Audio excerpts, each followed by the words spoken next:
back and I'll We're delete live. some others. Oh, he went off. All right. Welcome, everyone. Tuesday night processing group. We were just talking about how much area Tom covered last Sunday. I listened to the Cowboy Church also. I listened to them both. They kind of tied them together. So that's why I ended up with so much stuff. I don't have to go first. Ron, if you want to. Yeah, go ahead, Jim. All right. Well, when he was first talking, he started off, he was talking about how he was in 1 Corinthians 13. It's actually verse 11. When I was a child, spoke as a child, thought as a child, understood as a child. So that's where I started with it. He had mentioned,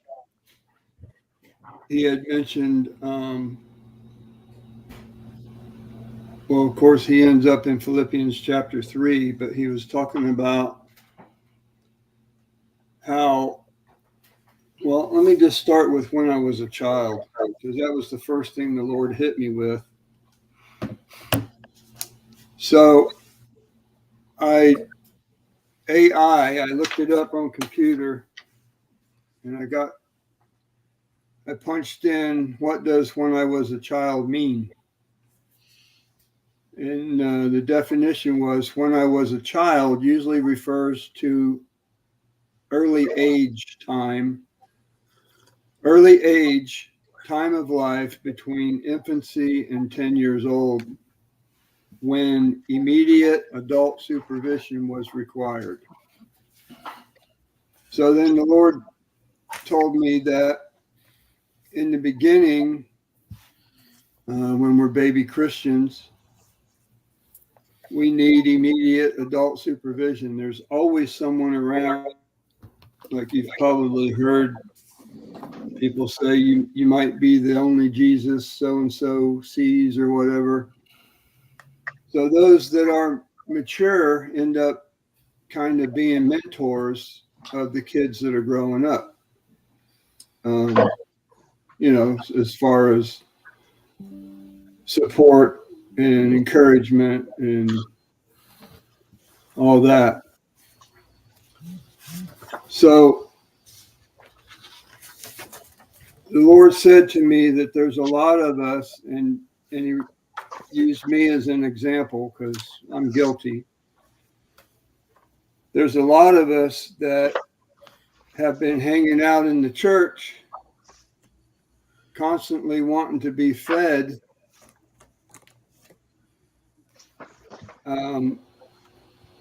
when we really are mature and we need to be stepping out, hearing God for ourselves, and being the mature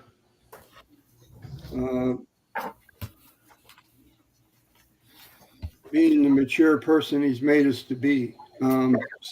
I hung out for so long. I knew the truth. I knew the gospel. I could teach it.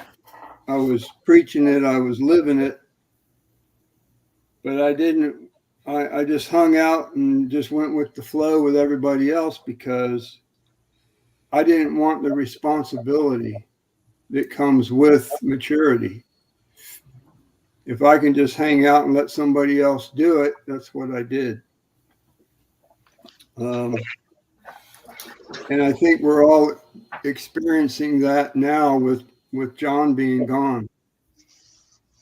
Because when my earthly dad was here, I always felt just a little bit more secure just knowing he was here. Yeah. Like if I ever had to, I could go to him, or if I had a question, Dad, what did you do when this happened or that happened? I always had him to go to. Well, when he passed, I had figured it out for myself. So it caused me to grow up.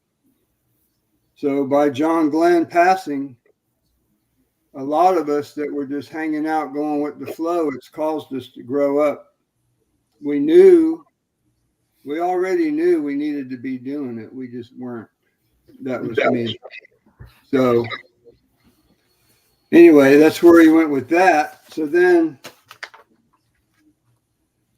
Tom had said that he was telling the story a little bit about Paul, how in Philippians chapter 3, he walked away from his past looking forward, is what I wrote down.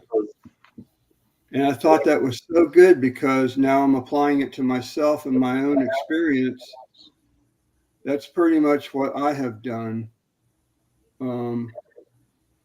That's part of letting go what's behind and pressing on towards what's ahead. I wrote down letting go of who he thought he was and letting go of what he thought he knew. And it requires, in order to go forward, look forward, you have to let go of that first. You can't go forward hanging on to that. That's what the Lord showed me. So what is the that? And it's the old identity, is what he's talking about. Letting go of what he thought he knew. Common sense, logic, his own understanding. Where Paul said, I've suffered the loss of all things. That's part of that, all things. Who he was, hereditarily, if that's a word. All that he had accomplished, everything that he was in the flesh, in the natural man. Okay. And he got down to verse 10, that I may know him. And then that's where the Lord stopped me and took me on a rabbit trail. And I wrote down, how do we find it? How do we find God's love? How do we get to know him? So I Googled it again.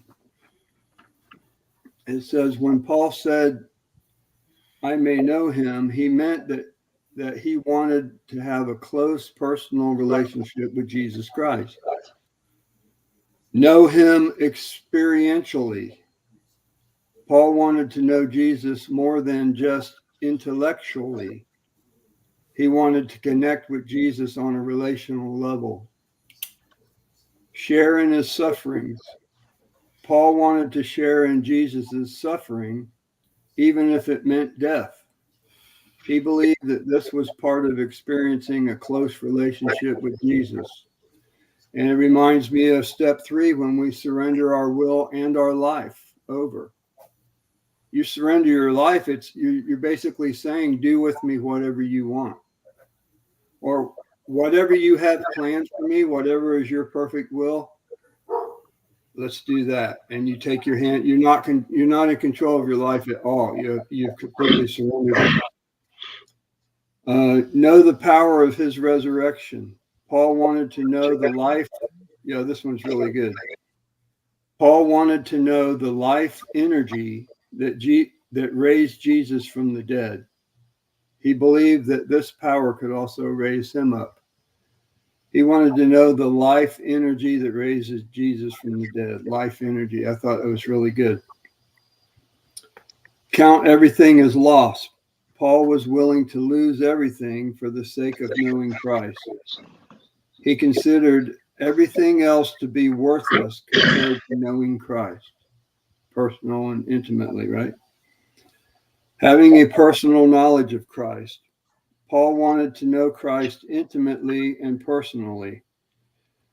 He didn't just want to know about Christ. He wanted to know him. And I think in the Greek, that word to know, as it relates to that context, it's like like a man and woman have sex, it's an intimate, personally and intimately. To know is like, it would be almost like having sex with God. Press toward the goal. Paul wanted to press toward the goal of the prize of the upward call of God in Christ Jesus. He believed that this goal was to move toward his full potential in Christ. And then we got one more.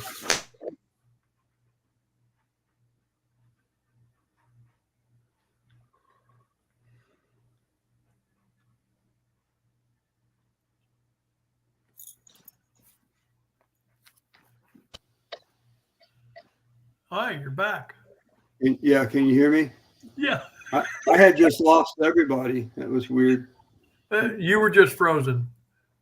Supernatural character growth. It can mean to have the same power that raised Jesus come into one's life and raise them up. This can involve turning deadness into forgiveness, insecurity into confidence, and self-centeredness into compassion and generosity. Now I can look back in my own life and see who I am and where I'm at now, all because of the Lord's Holy Spirit's been in me, changing me from the inside out. So I'm proof of that. So then I found another scripture. It was in 1 Corinthians 15:31, actually, where Paul said, I die daily. And keep in mind, the question I asked was, how do we find it? How do we find God's love? So this is him answering my question. So when Paul said, I die daily in 1 Corinthians 15:31, he meant that he was constantly putting aside his own desires and priorities to live a life dedicated to Christ, essentially dying to self in order to fully follow Jesus's teachings and spread the gospel. It signifies a continual commitment to a life of self-denial and service to God. I thought it was really good. Key points about this phrase: symbolic language. Dying daily is not meant to be taken literally, but rather as a metaphor for a life dedicated to Christ, where one continually sacrifices personal wants and needs for the sake of God's will. I thought that was good.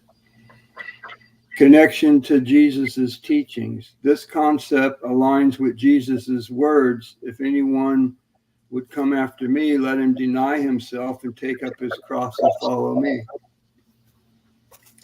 In the application to Christian life, Christians are called to emulate Paul's example by actively choosing to live a life focused on Christ, even when it requires personal sacrifice.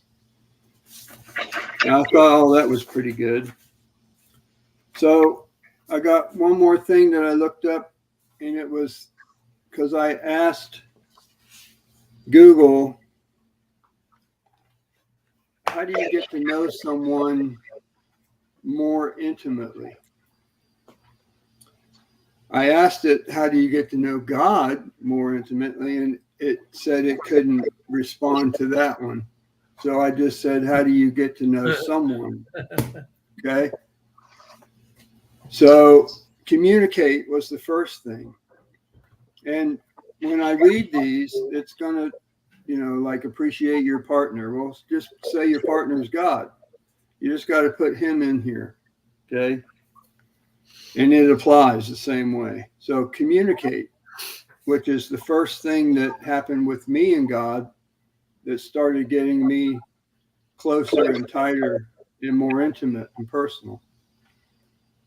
Good communication is the foundation of intimacy. Try active listening, which is the idea that communication is a two-way street. And I thought it was good because that's pretty much where I started. Show affection, show your partner, show God you appreciate them through physical affection or thoughtful acts. So reminds me of John Glenn telling us about his dog Shade back in the day. The cattle dog that would follow him around, and every time they stopped, the dog would stop, and he would look down at the dog, and the dog was always looking at him, waiting for his next command. If he moved, the dog moved. And John explained that that's prayer. That's what prayer looks like. We are constantly looking, our eyes are fixed on God, and we're listening, and we're ready for his next command, or we're waiting to hear him speak. So that's another way of showing affection. That's, to me, that's another way of me showing. Be vulnerable. Express your feelings, thoughts, fears, and past hurts to your partner. So now I'm being open, honest, and transparent with God, and it's kind of easy because I know he already knows everything about me. Before I was even born, he knew it. So where am I going to run and hide? There's nowhere to run and hide. So I think the hardest part for me with that one was I had to get past him being a dictator judge and going to punish me, or worse yet, reject me and cast me out. I was fear of abandonment and rejection. Then I did beat me up. I was used to getting beat up. I didn't want to get rejected. So appreciate your partner. Tell your partner how much you love and appreciate them. So we love him because he first loved us. And I am so grateful and thankful for who he's made me to be and all that he's given me, because I know it's all from him. So that makes it easier for me to appreciate and tell him. And as I do that, my intimacy gets better. Experience things together, have experiences that bring you emotional intimacy. Every time that, like Martin and I'll do classes, or it doesn't even have to be that, it could be anywhere. Anytime that the Lord loves somebody through me and gives me eyes to see that was him loving them, because it damn sure wasn't me, because I don't talk like that, you know what I mean?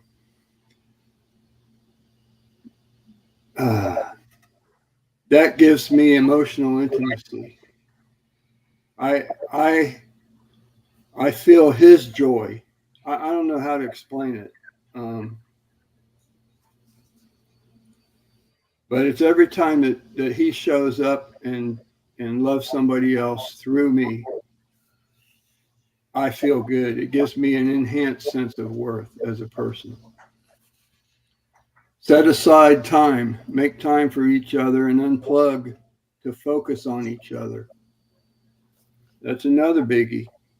You know, I used to hit the ground running. I had my game plan. I knew what I was going to do, not just the next day, but the next week, month, and actually, I tried to line up the whole year. It's no wonder I was crazy. And when I started, sometimes some people journal. I've done that before. But what my wife and I started doing is we get up a couple hours early and we spend that time with the Lord every morning without fail.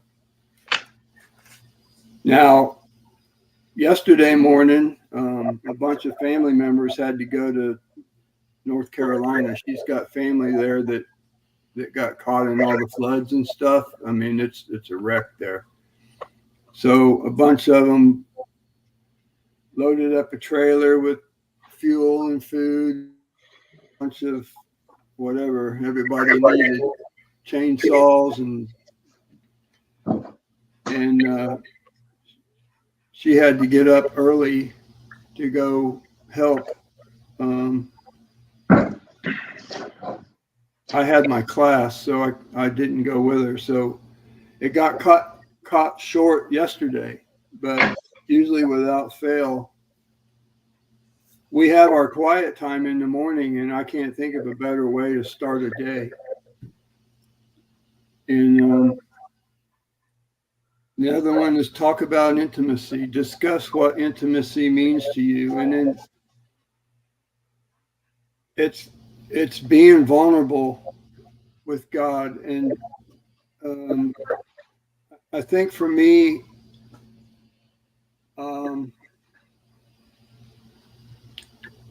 the fears that I had, I've been afraid of intimacy because everything I ever loved and care about, I lost. And it's so painful. It's easier to go without and just avoid it than to try to get it again at the risk of losing it again. It's fearful. But it reminds me, I don't know who said it. They said I would rather have loved and lost than not loved at all. You guys know who said that? I don't know who said it, but that's where I'm at. So I'm at the risk of being hurt again. I'm all in. I'm going for it. I want to know him personally and intimately, and I want him to do with me whatever. The other thing with Philippians chapter 3, verse 4, Paul was talking about if anyone had confidence in the flesh, him more so. And the Lord said to me, confidence in the flesh or old identity or natural identity. So confidence in the old man. Okay. Verse 3, he said, have no confidence in the flesh. So the answer to my question, how do we find God's love? For me, it's been dying to myself. I think the other key point is there's nothing that I've really done to make that happen because I can't make it happen. If I've done anything, I've just desired. I want it. I've been asking for it. And he's the one doing all the work. He shows up and he's the one that grows us all up from the inside out. He matures us, which is another point. I think it was verse 16, Philippians 3. It said, never, for those that aren't mature yet and haven't got there yet, nevertheless, to the degree that we have already attained, let us walk. So it's okay wherever you're at. If you're a kid, be a kid. You can only be a kid once. How many times were you a kid wishing you were 18 and could leave home? Right? I did it all the time. I wanted, and then when you're 18, you wish you were a kid again because now you got all this responsibility and, you got to go to work. You got to do all this stuff. And you wish you were a kid again. You should have enjoyed it when you had it. So, I'm saying that so that we don't compare each other. where someone's mature and the other one's not, and you wish you were, and all that. You don't have to do that. Be content where you're at, where God's got you. It's all coming. We're all right where we're meant to be, right here, right now. That's what I had.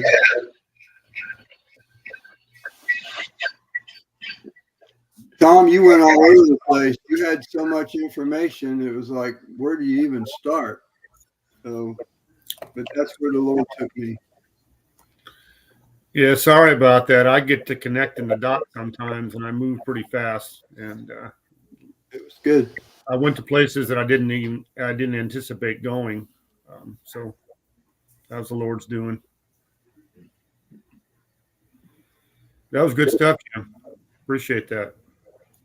Good stuff. Google ain't all so bad, is it? There's AI's got a lot of good stuff. I mean, sometimes I use it when I'm doing the notes for our class we do, because I'm not educated and I'm not that smart. I can't put words together like that, and they just say it in such a great way. It's like, yeah, I'll just copy and paste it. Yeah, and they give you they give you, for the most part, the documentation of where they got their information from, so you're just not having to, in other words, they give you the source. I appreciate. Yeah, you don't have to blindly trust them. Right. You're able, and you're able to click on that and look it up. Right. But, I agree. There was a lot of information Sunday.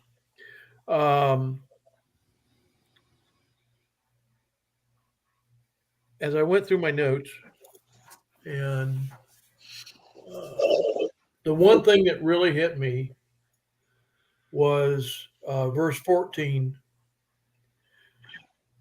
and 13 and 14. I can do everything through him who gives me strength. Yet it was good for you to share in my troubles.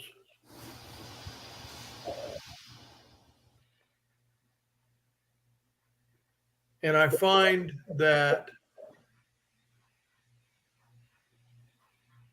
when I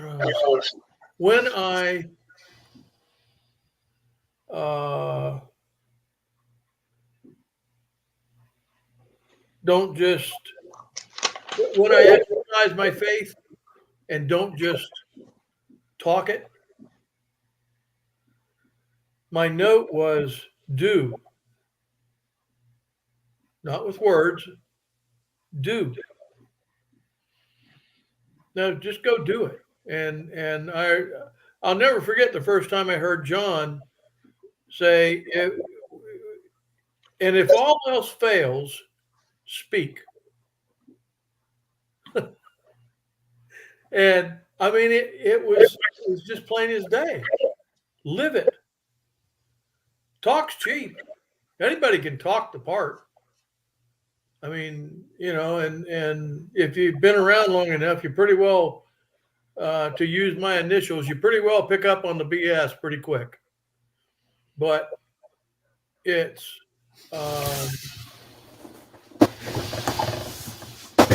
just do it. Just get busy and do it. And I just, when I read those two verses, when you read those two verses, it was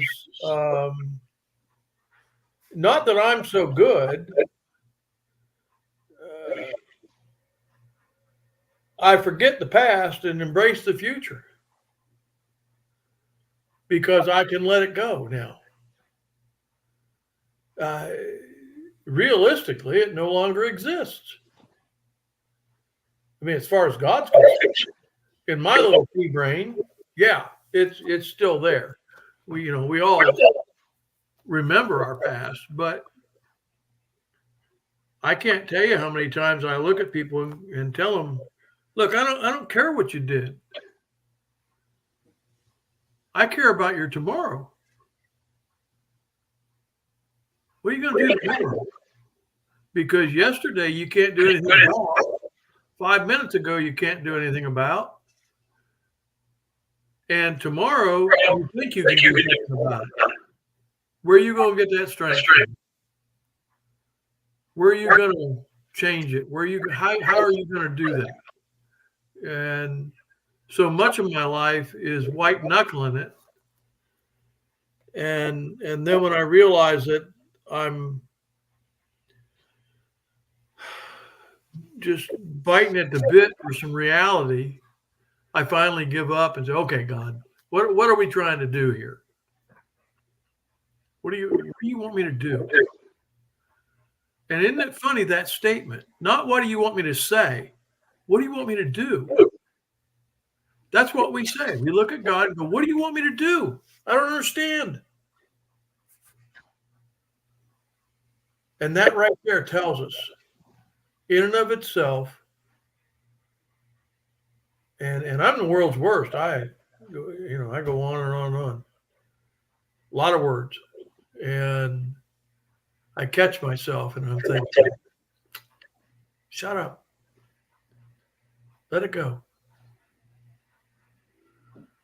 But no, those two verses keyed in on me to forget my past, exercise my faith, and exercise my faith. Do something.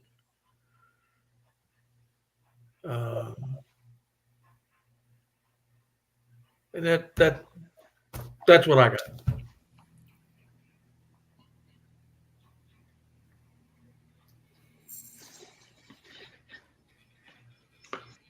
I kind of wanted to tie this back in with their theme for the summer of love. And a lot of times we have, or I do at least, have a tendency to take a verse, like the one in Corinthians there. When I was a child, I used to speak like a child, think like a child, reason like a child. When I became a man, I did away with such childish things. And then we go off on that. And first thing we start doing is looking for, okay, how do I put away childish things? And can I, should I, would I, all this stuff. And we just take that out, when I think if we really look at the context, and this is what ties it back in, I believe, at least in my mind, to the summer of love that we've been hearing about all summer. And that is that this is then the love chapter, number one. So looking at the context here of why he's saying this, I think becomes really important. When he starts in verse 8, he says, love never fails. But if there are gifts of prophecy, they will be done away. If there are tongues, they shall cease. If there is knowledge, it will be done away. For we know in part. And this is where he begins to explain this, I think. For we know in part, and we prophesy in part. But when the perfect comes, what perfect? What is that referring to? That's what my mind goes to. The partial will be done away. The partial won't exist anymore. So what I see is a contrast here, and I think Jim, you were really hitting on this earlier when you spoke of your old identity and your new and the new identity. Mm-hmm. That's what that has. The old identity sees in part, only knows in part, and bouncing back and forth from the old identity, the new identity, kind of like Jekyll and Hyde here. We don't see the completion and the perfection that God sees. That's because he sees it from an eternal perspective, and from a perspective that time does not affect. It doesn't even exist. So when he gets down to this verse in verse 11, but he says in verse 10 first, but when the perfect comes, the partial will be done away.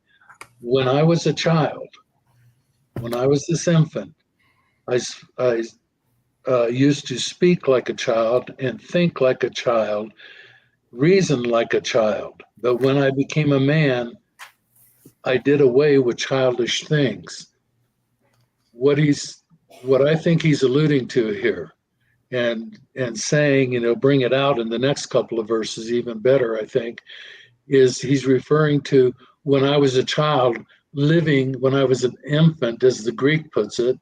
It's a word for infant. I did all of those things. I thought like it, spoke like it, reasoned like it, and did all those childish things. But when I became a man, I did away with childish things.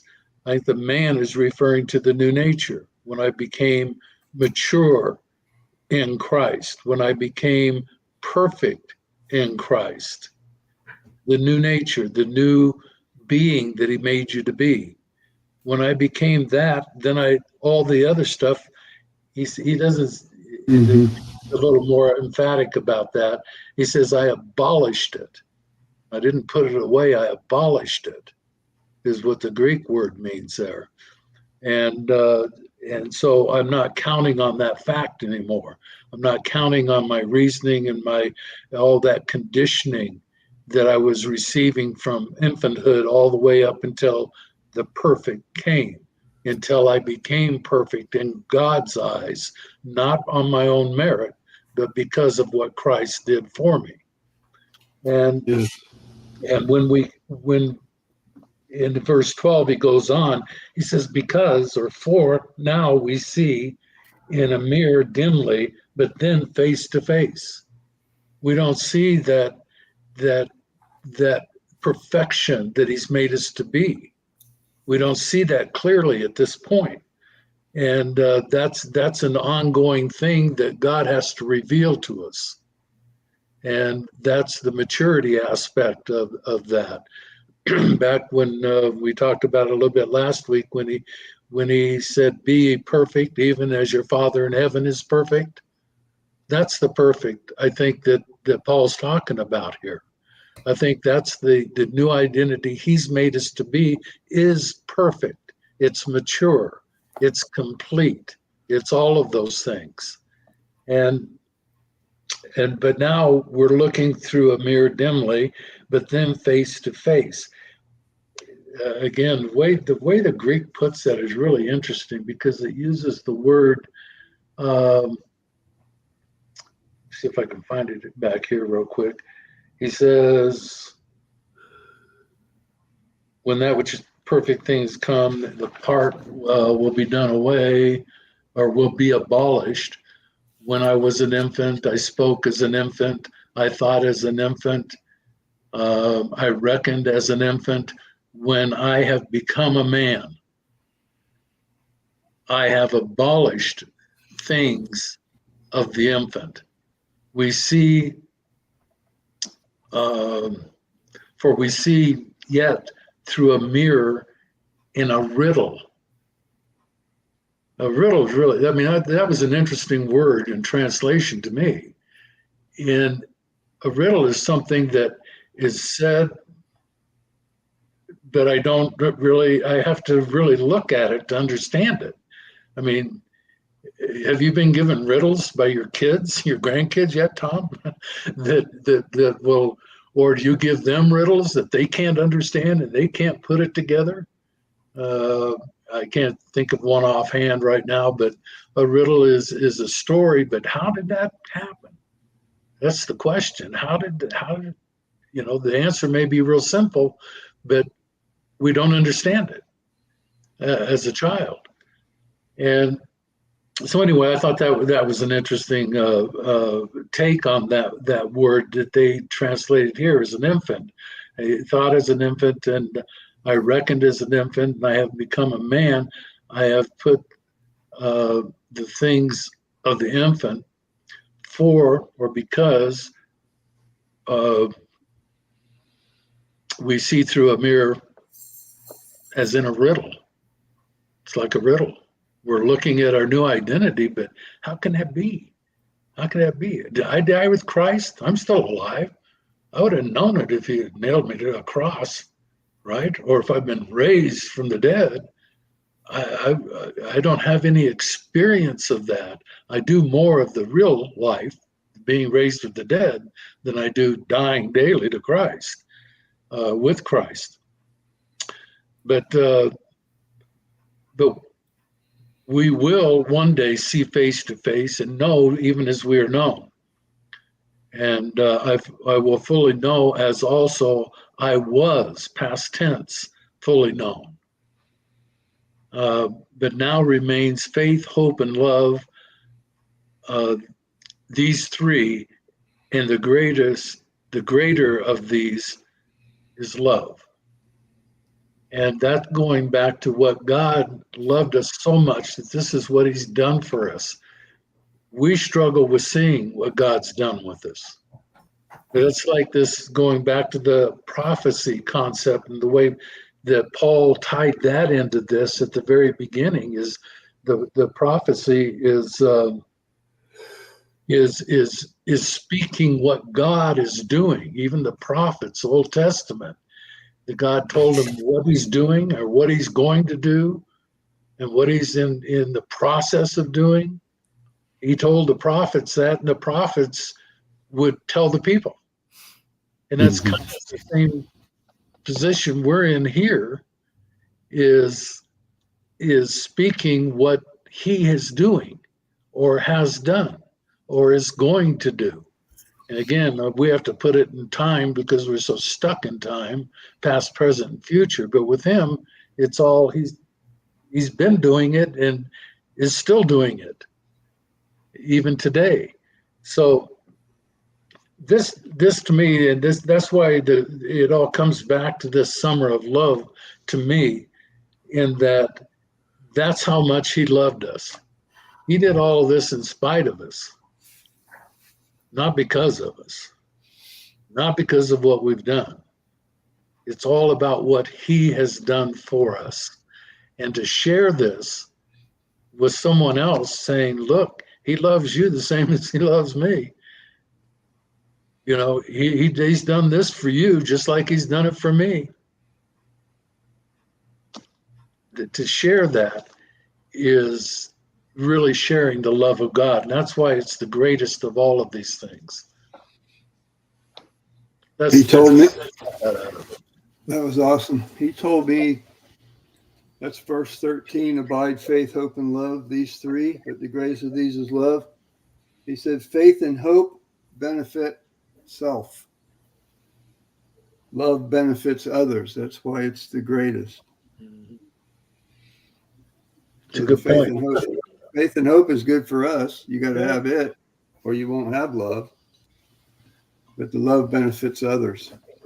And that fits right into our hierarchy of needs, right? Yeah. The highest level of need. What translation was that, Ron? This is actually Zondervan interlineary. I don't know how to pronounce it, but it has the King James Version, New International Version, and then the Greek, and then each word is translated in the Greek. Okay. I've got that. Okay. All right. Yeah. Thanks. Yeah, I think it's by Zondervan. I think you might have that. Yeah, I do have that. Yeah. And I think it's to me, it's great to read it in the King James and then the New International Version. And I normally use the New American Standard, but to use these words and see how they're translated a little differently, and then how it's more in the Greek order, not the English grammar Right. that's used. That a lot of times will trigger different things in my head to read it that way. I mean, to read a verse, well, the verse that we were reading in, when but comes the perfect thing, the thing in part will be abolished. When I was an infant, I spoke, as an infant. I thought as an infant. I reckoned as an infant. When I became a man, I have abolished the things of the infant. I mean, that's when I was saved, when I realized that I was made perfect by what Christ did for me. I can abolish those things. Mm-hmm. Get rid of that flesh. Not that I'm going to change the flesh. The flesh is going to do that, but I'm not going to rely on it for life. I'm not going to rely on it to dictate what I do the rest of my life. I abolish that. Yeah. And I think that's kind of what he's getting at here. We abolish the things of the infant. And then the next verse, in verse 12, it starts out with, for yet through a mirror in a riddle, but then face to face. Yet I know in part, but then I shall fully know as also I was fully known. I mean, that was fully known is just an assurance to me. That's past tense. Mm-hmm. When I get there, he's known me all along that way. Mm-hmm. Okay. Mm-hmm. But it's my past tense. I mean, it's my time, that I've spent here on earth that I haven't realized all that. But Mm-hmm. but then when I see him face to face, like in a mirror, I mean, when I look in the mirror, I expect to see my old ugly self. But then when I look in the mirror, I'm going to see Christ. Yeah. The perfection he's made me to be.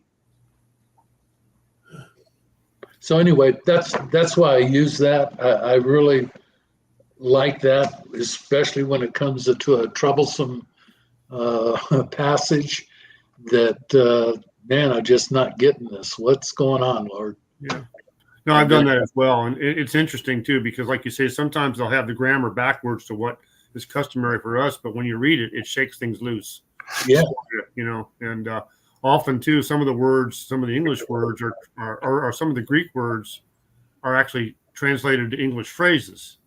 Mm-hmm. Not just word for words. It's interesting. Right. Okay. Thanks. Right.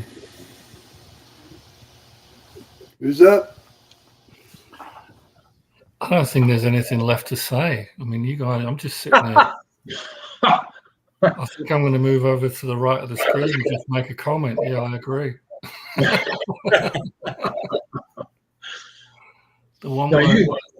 have to get something out of that, Martin. Oh man, I'm telling you,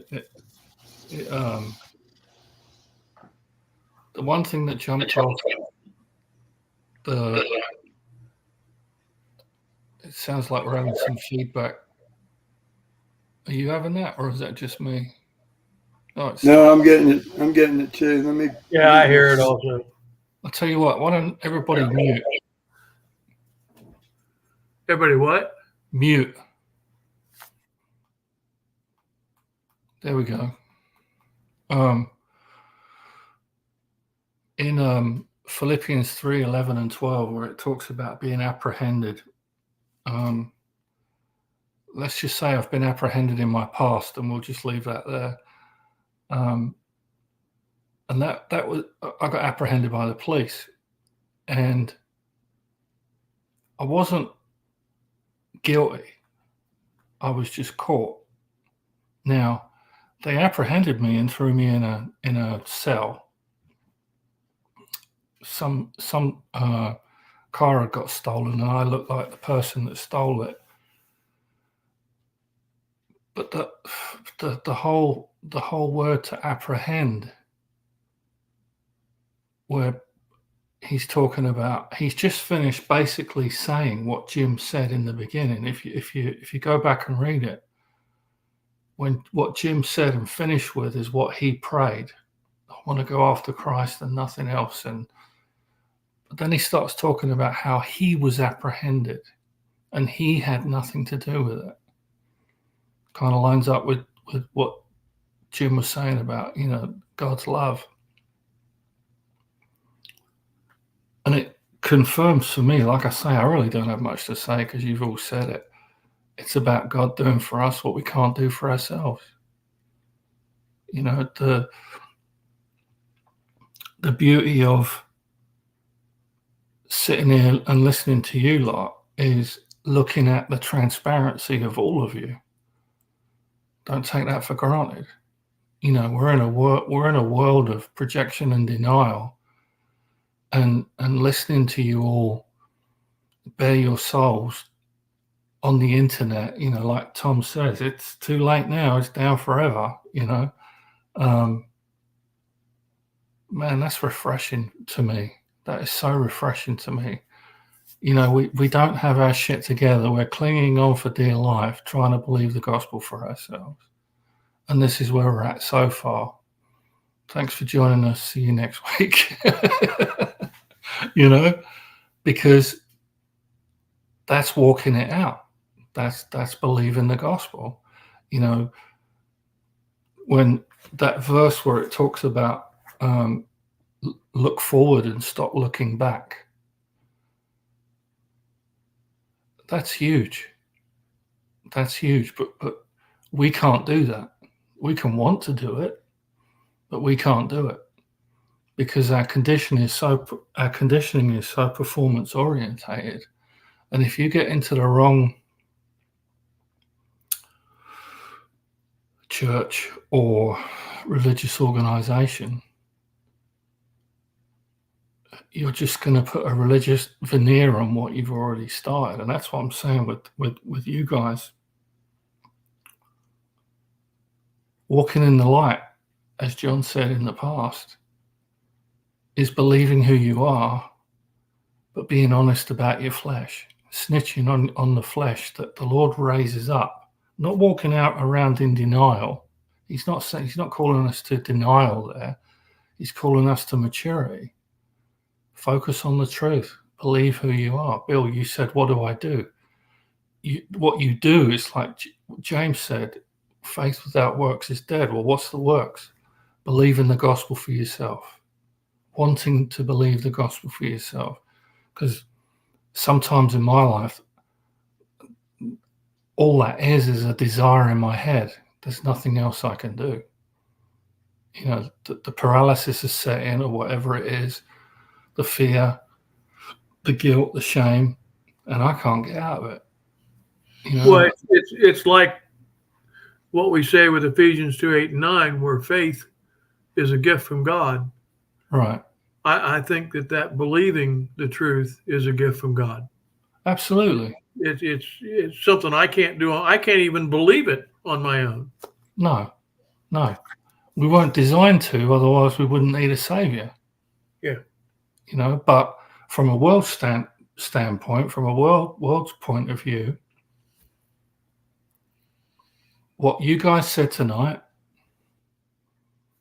is completely backwards. You know, depending on something else apart from yourself. Don't use the word God. Where in the beginning, where Jim was talking about, he Googled the relationship part of it. But what we're talking about is an intimate relationship beyond our wildest dreams. You know, and just when you think you've grasped the level of intimacy, he takes it a step further. And you realize that, well, I'm talking for myself, you realize that you're going with him. And then that benefits the relationships around you. You start opening up. You're not such a closed book anymore. You start sharing stuff, like Jim was saying, sharing with your. It might not be a spouse. It might not be a partner. It might be a family member. It might be but you've never done it before. And the reason that we can do that is because, again, he's doing for us what we can't do for ourselves. I can't remember who said it. They were praying, one of us here, but they were praying about one thing, and God said something completely different, he bypassed what you were praying about and went straight to the fear or the emotion that was being felt. That's the kind of relationship that we're talking about. He's leading us to the truth continually. You know, I can't tell you how many times he's pointed out something in my flesh that I didn't even know was there, because it was part of my conditioning. It was part of my day, for lack of a better word.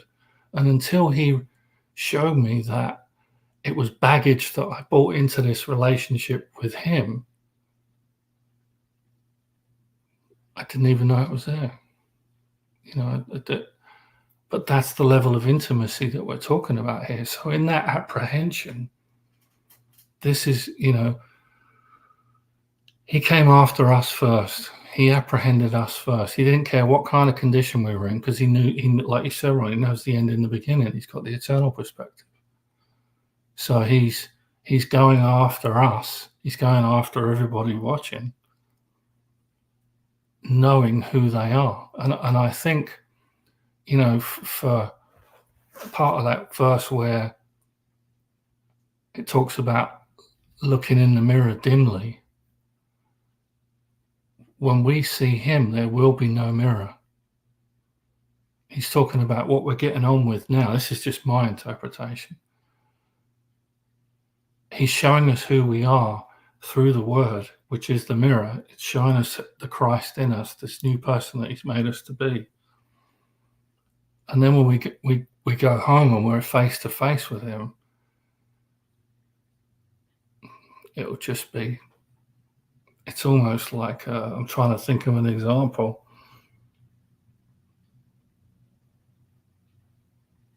Say a relative is coming to visit, and you haven't seen them in 10 years or something, or 2 weeks, it doesn't matter.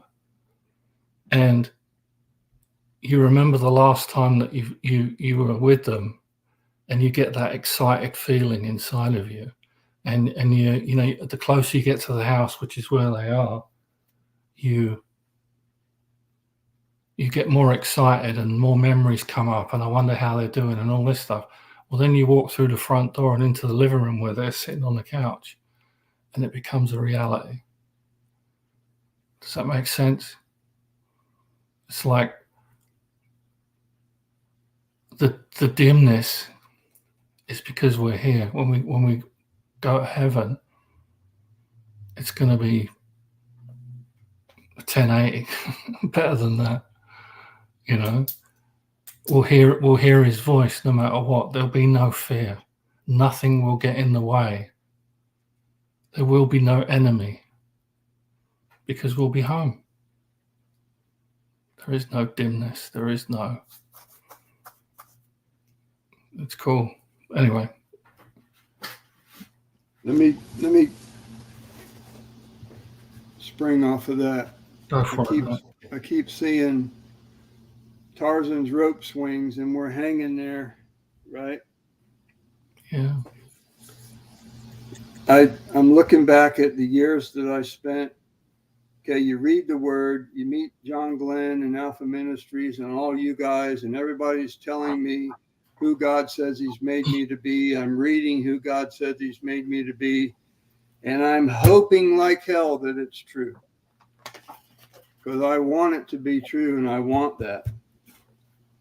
And I can't tell you how many years I was in the hoping stage. And it took God showing up and showing up and showing up, proving himself to me, revealing himself to me, and giving me eyes to see and ears to hear him. And over a period of time, I can't tell you how long, it's been a while. Now I know. I went from hoping to knowing. So there's the maturity level. It came by him showing up over and over and over in my life. So I'm picturing myself hanging. Okay, I've been hanging on the one swing, you know, being in the flesh, the old identity all my life. Now I find out there's a new identity, so I've grabbed onto that, but I don't know enough who this is to let go of the old. So I've been hanging there in limbo. Okay. Right. And every now and then I believe, and then I go back to I don't believe, and there's this conflict going on. Well, now that the maturity came in, okay, so it'd be like letting go of the new one. Okay. I got it for a minute, I'm believing, and then I let go. No, it's not true. I'm over here. I'm still the old person. No, I always thought it's not true. It's all a bunch of fairy tale and all that. No, wait a minute. And now I grab onto the new again. Well, when the maturity came in, now I've let go of the old and I'm hanging on to the new until every once in a while, I'll hang on to the old again because all of a sudden unbelief grabs me and tries to convince me that it's not true again. So I find myself in the maturity level swinging more on the new vine than the old. And if you think of the Solomon Syndrome chart, we end up we start off in the bottom half of the chart, I will be worthy if. Until we finally, over time, I think the maturity is God lets us get to the end of our false assumptions of what we think it will take to make us okay. And at that point, you surrender your will and your life. And you come to believe. Okay? So then you'll believe for a little while and then you won't. And then you will and then you won't. And we do this figure 8 until when the maturity level comes in, we find ourselves spending more time in the upper half than in the bottom. It's not that you never go in the bottom anymore because we got the leftover remnants of the old man. There's a Jekyll and a Hyde. So it's not never going there. It's fewer and further in between. You don't stay there anymore. Right. Because you know that's not you. It's a lie. You can't go. Once you know the truth, once I learned the truth, I can't go back because I know it's a lie. I can't go back and live a lie. So anyway, that's what I saw. What's cool with that too, and that's I think in the context Divine's is that to be apprehended, which the use of that word really blew my mind. Yeah, man, it's another one of them words, Tom. You know. Yeah. Remember you were saying there are certain words. That's one of them. Yeah, but it blew my mind in that, what you're talking about, Jim. Even when we do screw up and we get stuck, you got verse 12 and 13 saying that just as much as that we have apprehended him, he has apprehended us. He's got a hold of us. So even when our thinking gets wrong, we have a lapse in our thinking and we go back to the old, that he's got a firm grip on us. He's not letting go. Right. He's not letting go, and that's what's cool. And I think that's how we can go on and say, all right, so therefore we can forget the past and move on to the future. It's all right. It's all out there in front of us. I mean, that's really what he was showing me with that. And we can leave behind so much of our past, eventually all of it, so yeah, that's kind of what I got. That whole apprehension thing really got me. Really got me this week.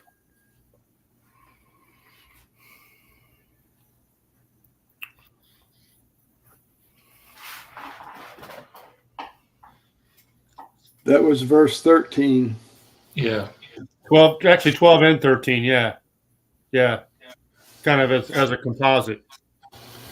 Because my New King James says, not that I have already attained. Yeah. Or am already perfected. Right. And then 13, I do not count myself to have apprehended. I kind of like to use that as a phrase as gotten a hold of. Yeah, this says laid hold of it. Yeah. Or have a firm grasp on. Yeah. Right. Well, so it goes back to God doing for us what we can't do for ourselves. Yep. See, we have the willingness, we have the want to, and then we have to wait for him to make it happen. I mean, the maturity level, whatever it is you're wanting, you have to wait on him to make it happen. So, like for me, the question is, am I going to enjoy the ride? Right. Am I going to enjoy, it's not, it's like when we get there, then everything will be okay. It's not about that. I think it's about enjoying the ride on the way there. Like if you're believing, it's almost like seeing the end at the beginning and it makes you okay now. We were talking about in class the other day how we like to line things up. So, in a week or two, so I can see that I got work and I got money coming in so that I can be okay now and not have to worry about the bills. Rather than believe you're okay and not have to worry about the bills, even though you don't see it, because he holds us in the palm of his hand. So, right? So for me, the battle is faith versus fear. And I can't tell you, it's like every time I turn around, the flesh is freaked out about something. And if it's not, it's going to find something. So, well,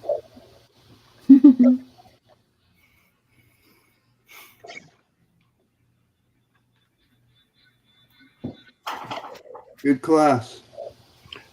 Yeah, man. Yeah. I got lost there for a minute. Where's that apprehend verse at? 3:11 and 12. Philippians. Philippians 3:11 and 12. Okay. I thought it was 13. Maybe 11, 12, 13. Yeah, right in there. It's in the New Testament. In the New Testament, right? Apprehended.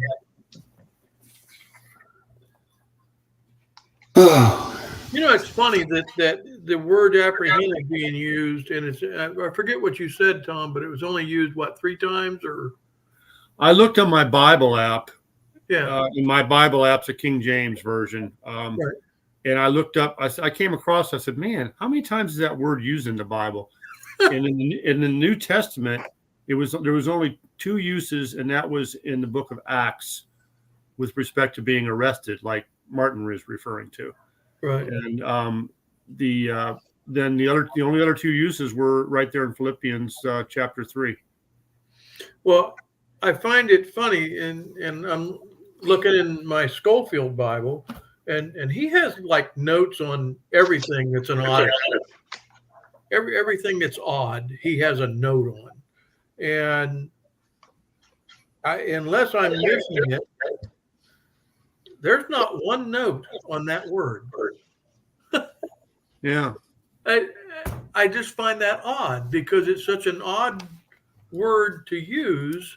My my other ones, Philippians 3:13 says, "I do not consider myself yet to have taken hold of it." There you go. Yet to have Yeah. apprehended. Of course, being from law enforcement, I think of arresting somebody. Yeah. I didn't even think of it that way. Well, when you do, you take a hold of them, right? Well, yeah. You get Yeah, right about there. Yeah. Yeah, you get them in the grasp. Yeah. And Let's see. for some reason, their shoulder hurts. Well, Yeah. Right. But we've all been there, I think. Yeah. You having flashbacks, Bill? At least Yeah. one. Yeah. Yeah. That was about right. Even I, your illustrious pastor, was once apprehended by law enforcement and taken to the jail. Really? Which is a story for. I'll let you just imagine. I'll just let your imaginations run wild for a while on that. Yeah, you probably stole a horse, but No. yeah. But being such a horse guy, But, No, they hang horse thieves. I didn't do that. you're that old. He was a drug He was a drug dealer. I was a drug dealer, but it was not drug related. It was way back in my youth, prior to my drug dealing days. Yes. And for those of you who don't know what we're talking about, I'll let your minds run wild with that. Yeah. Yeah. Might as well. Amazing what God can do. Mm-hmm. Anybody got anything else? I'm good. Ron, you're looking pretty intent there. Yeah, we don't have enough time. We'll let you open up next week, Ron. Oh, yeah, right. I was just going to note that it's important to look at the tenses of these two. Like that that's why I was looking for that verse in verse 12 in Philippians 3. It says that I may lay hold, as if I might be able to lay hold. And then when he says, he goes on, inasmuch as I was laid hold of, past tense. That's pretty key. Yeah, we probably ought to explore that some more. Yeah, that's to me, it's pretty interesting to look at the tenses in this, seeing how there is no tenses with God. Right. Eternity is eternity. Yeah. Wow. All right. Good stuff, guys. Yeah. Good discussion. Enjoyed it. Bill, you want to take us through? Okay. Sandy Glenn. Love you. Kelly Oldham. Jim LaCase. Sharon Hudson from Ohio. Bill Dillahay. Kelly Odom. Chuck Warren. Nugs 45. Jeep Girl Sandra. Donald Fisher. I think he's in Kentucky. And that's it. Glad you all are here. Thanks for being here. It's good to see a couple of new logins, names I don't recognize. Yeah. You're welcome to join us, and we appreciate you saying hello. Yeah. Don't be afraid to ask questions and make comments. Any of you. Yeah. We do read them. All right. Well, we've got Tom's Cowboy Church Sundays at 9. And then the Freedom Ranch at 11. Is Pam doing something this Saturday? No, on the 26th of this month, she's doing a class on boundaries here at the ranch in the building at 9 in the morning. It'll pretty much be all morning, and it's co-ed. So if you're in our area, please come and check that out. Also, Power to Love series on Wednesday nights at 7 in the building here. Come check that out. And don't wait. If you missed the first couple of weeks, it doesn't matter. I mean, there's something in every lesson, really. Right. Every lesson. Yeah. And we got Reach Church. I think that starts at 9, Fort Pierce. Yeah, and they're doing an alpha class too. Yeah. Where was that? What was that location on that again? That time and location, Martin? Do you have that? I'll tell you right now. Because I wanted to announce that Sunday, and I forgot to carry that with me. So it's the Sacred Ground Corner Cafe in Fort Pierce on Thursdays, and the class starts at 6:30, and then they'll be done by about 8. Sacred Ground Corner Cafe. So we can probably Google map that and find that, right? Yeah. Okay. And that's Bob Jernigan and Dave Shield? It's Dave Shields, yeah. Cool. Good. Okay, and then I've got a class starting here on 40 years of what not to do. No, I'm only kidding. Well, amen to that. It cost you $700 to join that class. Oh boy. Well, that's a bargain. No. Tom, Sacred Ground is 2001 Old U.S. Highway 1 in Fort Pierce. Just that's for everybody that's listening, and for you, Tom. 2001 Old U.S. Highway 1. All right. Thank you. Yeah, man. Got it. All right. Well, thanks everyone. Thanks guys for sharing. That was really good for me. And Martin, you want to do the honors? Yes. Should I text you what to say? I put him on the spot. I don't want to say it now. I don't want to say it. You have to do it now. You ready? We'd all say it together. Thanks for joining us. See you next week. Same bat time, same bat channel. You the man. Awesome. Man, even with a straight face. Yeah. Wasn't no fear of failure in that. None at Right. all, baby. I've been practicing all day. Yeah. Got it written down right here. There you go. Oh boy. All right. Lord willing, we'll see y'all next week. Adios.